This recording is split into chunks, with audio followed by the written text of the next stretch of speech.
everybody, my name is Roman Stadelmeier and today I'm going to show you an example for hardware requests with a combination of System Center Service Manager, Provance IT Asset Management and System Center Orchestrator. It's a quite simple example, just showing you what you can do basically, and you might extend it for your own needs.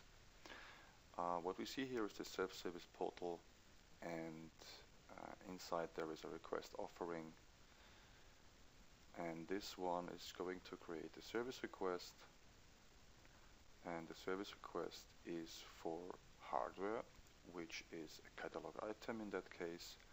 And what we're simulating here is that users are requesting hardware items, and they are collected, and then at a specific point in time they are then ordered by purchasing.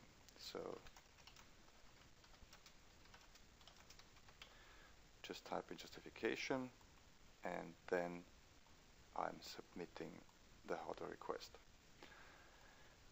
To make this demo easier and also faster, this hardware request is now having two activities. One is a review activity and one is a runbook activity. The review activity is set to automatic, just to avoid now the approval step and so on. So it will be going directly over it and approving it automatically, and then the runbook is started, and that's what I'm going to show you now. I'm now switching over to my Orchestrator server, and the Orchestrator server here has this runbook, which is the second step in the service request, and this runbook here is started via the initialized data. Then we are getting the runbook activity here in terms of getting the GUID from the first step. Then we're taking over to the relation between the runbook activity and the service request. Then we're getting the service request itself, which is the related object GUID from the step above.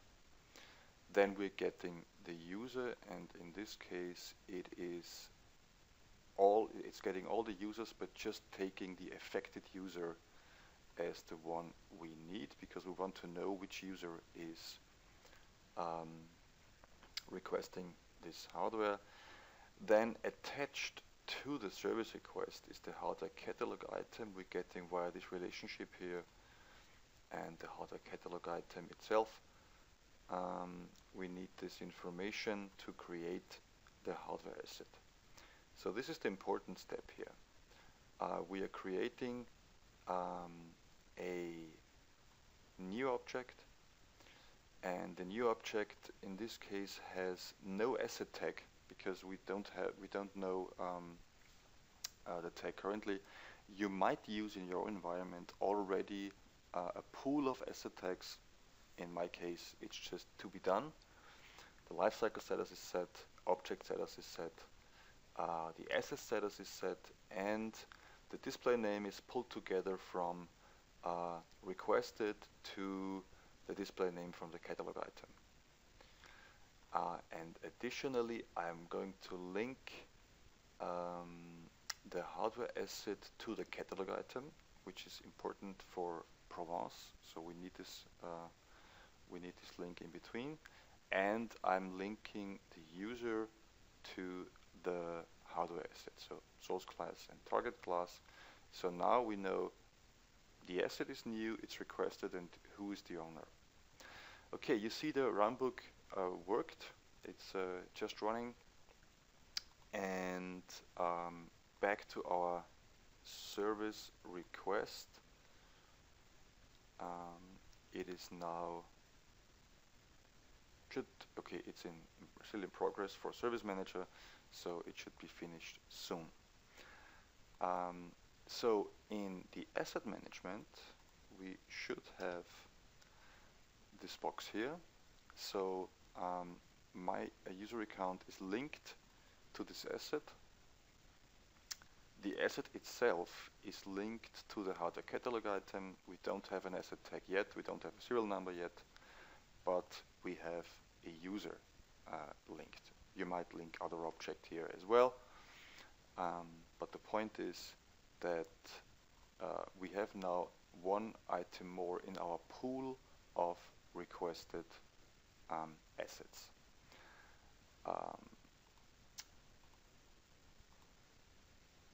Yeah, what's the next step is, let's say we have a asset manager, and the asset manager wants to order these assets. So all he needs to do is select the three objects and create related service request. And there we have prepared a hardware order, and this hardware order is again a service request template with a couple of settings like hardware order and a short explanation what's happening, default values here in terms of urgency and premium. And the important stuff is that the three assets we selected are linked here via a relationship, and the activities behind is again a review activity. The review activity is not set to automatic here, so we're going to approve it manually, and then a runbook starts creating a CSV file which might be used by your ERP system for import. Okay, we start this one. So the assets are still in requested. If we go to our work items, there is now this new service request. This is the dynamic hardware request, and there should be a review activity in a second showing the step we want.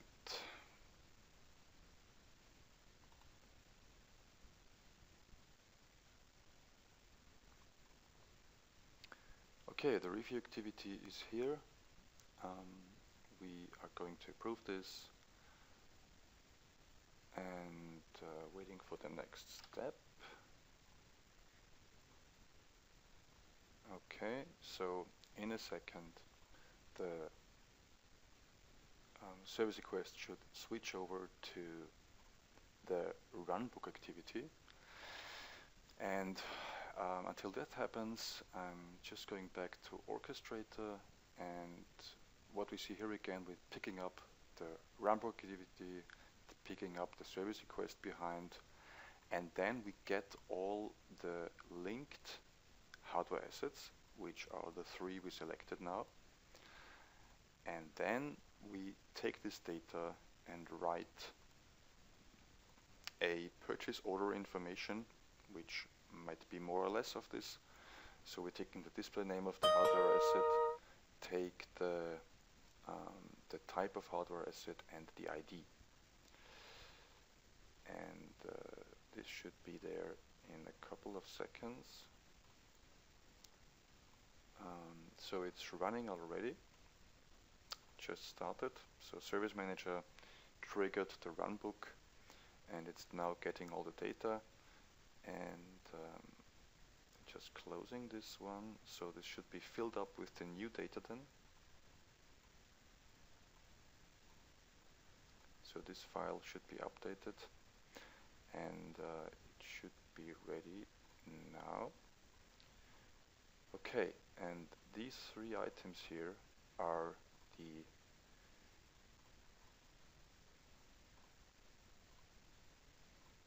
let's check what it did. It wrote the three objects inside the PO CSV file,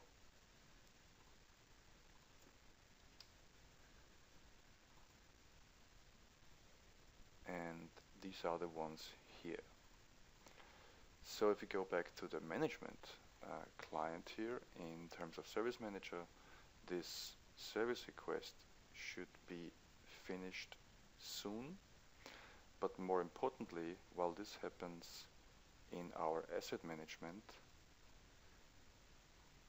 the machines are gone from the requested status into the ordered status. And now we know purchasing is taking care of these machines, and when they're going back, when they are ordered and coming back, we are going to handle them and make their life cycle inside of the company and install them and so on. Okay, this basically is it. Maybe some information on how I did it. The templates here are showing the runbook activities behind. So this is the first one, runbook hardware request initialization, and it is, as all these runbook templates, it has to be ready for automation. It is directing to this runbook here, this one, and all I'm mapping is the first data, the GUID is mapped to the GUID of the runbook. That's all the information we need to link them. So if you do the mapping, use this one. Okay. And in the service catalog, maybe this information might be useful as well. There is the hardware order. The hardware order is the second step, and there is no SSP form available because, as you remember, we use this pick up the assets and then simply create the service request. But if this to make this work is you need this hardware request offering. You might hide this via your roles on your self-service portal, but it has to be created. Anyway, the standard dynamic hardware request simply picks up the two data values. So we are selecting the hardware and we are typing in justification, and the hardware catalog item is a query for the hardware catalog item. The criteria is simply it should be active and not deleted. Displaying here refresh cycle and refresh cycle duration unit and the duration. And then I'm linking the catalog item to the service request. So that's important because inside Orchestrator we have to refer to this object in some kind. Yeah, that's all the magic. And in the hardware order, more or less the same story. So in the second step, we are also linking these objects and then picking it up from Orchestrator. Okay, just to show you this, there are no prompts because this should not be published for users or for admins. The only important thing is that yeah, it's there more or less and it's published, so we can create a service request. Okay, that's it. Hope you could follow me and yeah, maybe use this in your environment. Thank you. Bye.